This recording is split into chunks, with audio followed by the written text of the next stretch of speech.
दिल्ली चुनाव की घोषणा के साथ ही इंडिया गठबंधन के भीतर खींचतान भी खुलकर सामने आ गई है। अखिलेश यादव और ममता बनर्जी की पार्टी टीएमसी आम आदमी पार्टी के साथ खड़ी है। अखिलेश ने तो आम आदमी पार्टी के साथ मंच साझा करने का ऐलान कर दिया है।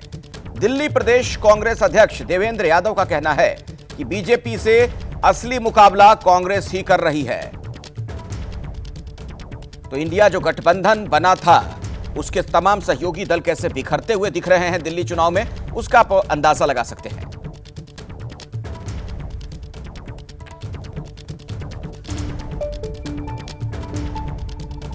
गठबंधन के जो अलग अलग दल हैं, समाजवादी पार्टी हो, टीएमसी हो, इन सब ने खुलकर के आम आदमी पार्टी का समर्थन किया है और उनका कहना है कि आम आदमी पार्टी ही बीजेपी से लड़ रही, वही हरा सकती है। कांग्रेस के लिए कितना चुनौतीपूर्ण है और क्या अलग थलग पड़ गई है कांग्रेस इंडिया का? नहीं, मैंने देखा नहीं है। एक दो कोई अगर किसी समय कोई ऑफिशियल बयान किसी का आज तक आया नहीं है, लेकिन निश्चित ही चुनाव अभी शुरू हुआ है। हमारे जो इंडिया गठबंधन के साथी होंगे, सहयोगी होंगे, हो सकता है किसी का मन उनके साथ मिले, किसी का कांग्रेस के साथ रहेगा। तो लेकिन आने वाले समय में ये सब कहीं ना कहीं भारतीय जनता पार्टी जो पिछले 10 सालों से केंद्र में शासित है और जिसको दिल्ली की जनता लगातार नकारती आई है, उसके खिलाफ अगर कोई चुनाव लड़ रहा है, उसके खिलाफ अगर कोई मुख्य विपक्ष की भूमिका निभा रहा है तो वो कांग्रेस है। अपने दर्शकों को मैं यह भी बता दूं कि इंडिया गठबंधन में शामिल आरजेडी ने दिल्ली चुनाव में कांग्रेस के साथ मिलकर लड़ने के संकेत दिए हैं। आरजेडी के प्रवक्ता मृत्युंजय तिवारी, उन्होंने कहा कि 2020 में दिल्ली विधानसभा चुनाव हम कांग्रेस के साथ मिलकर लड़े थे। आरजेडी के उतरने का फायदा गठबंधन को मिल सकता है। दिल्ली में बीजेपी का सफाया करने में आरजेडी की बड़ी भूमिका होगी।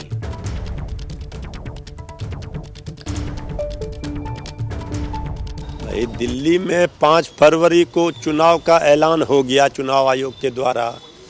पिछले विधानसभा चुनाव में 2020 में कांग्रेस के साथ आरजेडी लड़ी थी 4 सीटों पर।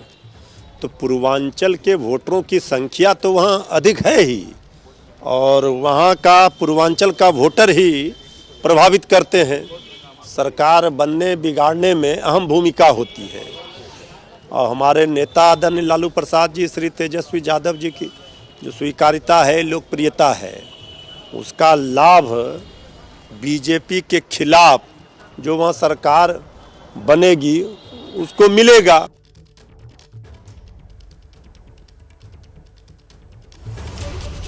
तो मृत्युंजय तिवारी को आपने सुना। तो आरजेडी की तरफ से कहा जा रहा है कि कांग्रेस के साथ मिलकर वो चुनाव लड़ेंगे दिल्ली में। उधर आप देख रहे हैं आम आदमी पार्टी, टीएमसी, समाजवादी पार्टी, यानी इंडिया अलायंस जो बना था उसके तमाम घटक दल अब अलग अलग इस चुनाव में दिख रहे हैं। ममता बनर्जी की पार्टी टीएमसी ने आम आदमी पार्टी का समर्थन किया है। टीएमसी के नेता हैं कुणाल घोष। उन्होंने कहा, हमें उम्मीद है कि आम आदमी पार्टी की सरकार फिर से आएगी। कुणाल घोष ने कहा कि दिल्ली में भाजपा का पूरी तरीके से सफाया होगा। तो ममता बनर्जी की पार्टी यानी तृणमूल कांग्रेस टीएमसी आम आदमी पार्टी के साथ।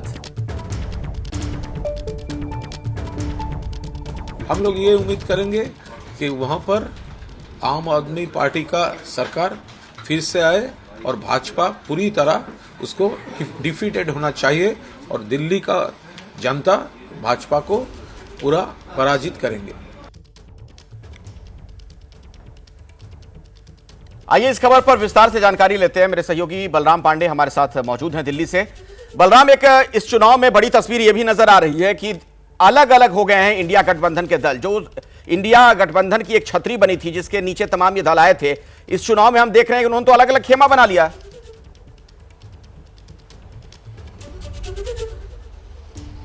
देखिए, जिस तरीके से दिल्ली कांग्रेस के नेता लगातार आम आदमी पार्टी पर आरोप लगा रहे थे और खास तौर से अरविंद केजरीवाल पर निशाना साध रहे थे, उसको लेकर के आपने देखा होगा कि अरविंद केजरीवाल ने कहा था और आम आदमी पार्टी की तरफ से ये कहा गया था कि अगर कांग्रेस 24 घंटे के अंदर अपने नेताओं पर कार्रवाई नहीं करती है तो वो कांग्रेस को इंडिया गठबंधन से अलग करने के लिए जो घटक दल हैं, जो सहयोगी दल हैं, उनसे बात करेंगे। और जिस तरीके की तस्वीरें अब देखने को मिल रही हैं, चाहे ममता बनर्जी हो, चाहे अखिलेश यादव हो, वो अरविंद केजरीवाल के साथ मजबूती के साथ खड़े होते हुए नजर आ रहे हैं। क्योंकि अगर हम इंडिया गठबंधन की बात करें तो उसके जो घटक दल हैं उसमें सबसे मजबूत जो दल हैं वो समाजवादी पार्टी है, टीएमसी है, आम आदमी पार्टी है। और ऐसे दल अगर अलग होते हैं और वो कांग्रेस के खिलाफ आम आदमी पार्टी के साथ खड़े होते हुए नजर आते हैं तो कहीं ना कहीं जो बिखराव की स्थिति है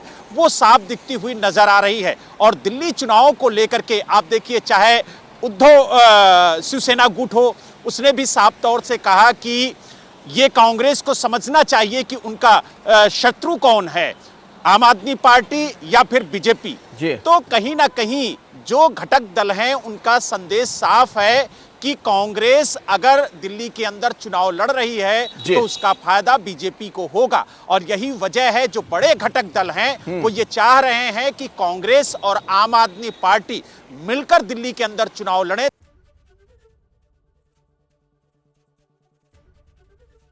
एबीपी गंगा, खबर आपकी जुबान।